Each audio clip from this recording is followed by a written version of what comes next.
She had lived what most would call a good life. She was known for her charity, her kindness to the poor, her involvement in every church outreach from youth to elderly. She had fed the hungry, clothed the homeless, and wept with the broken. People looked up to her. She had lived a life for God, at least that's what everyone said. And then one night, at 80 years old, when she went to sleep, her breath grew shallow, and the silence in her room deepened. The world fell away. She passed suddenly in her sleep. Her soul, clothed in light, ascended into a realm where time lost meaning. Before her stood a brilliant golden path that led to a vast gate made of pure pearl, the heavenly gates. The air shimmered with divine glory. An angel, radiant and solemn, stood before the gate with a massive book in his hands, the Lamb's Book of Life. She felt a swell of joy and relief. "I'm home," she whispered, smiling. The angel looked at her, his gaze piercing, not cruel, but utterly just. "You are here to be judged," he said. She smiled, confident, calm. "I've done well," she said. "I fed the hungry, clothed the poor, I gave, I prayed, I walked the floor at midnight, whispering prayers through tears. Surely I have nothing to fear." The angel opened the book. Page after shining page turned, glowing with divine ink. But when he reached the end, his expression darkened. Slowly, he looked up, sorrow in his eternal eyes. "Your name," he said, "is not here." She blinked. "What do you mean?" "There must be some mistake. I devoted my life to God, to serving others." "You did many good things," the angel said, "but your heart remained hardened. You did not forgive." She frowned. "What are you talking about?" He stepped aside. Before her, a vision unfolded like a living tapestry.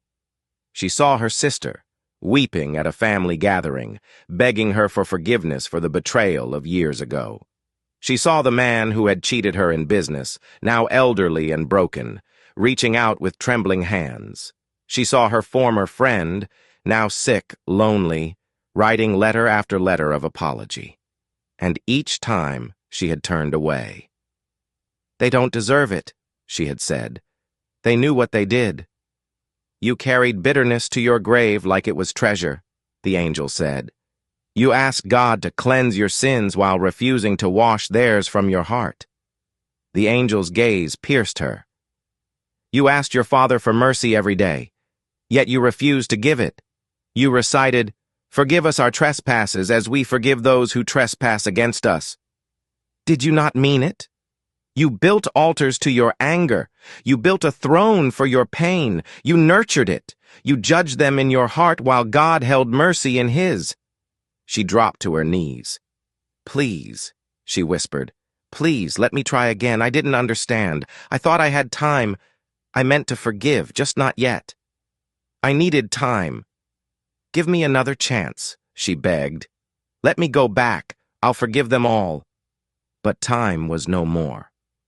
The angel shook his head. Too late.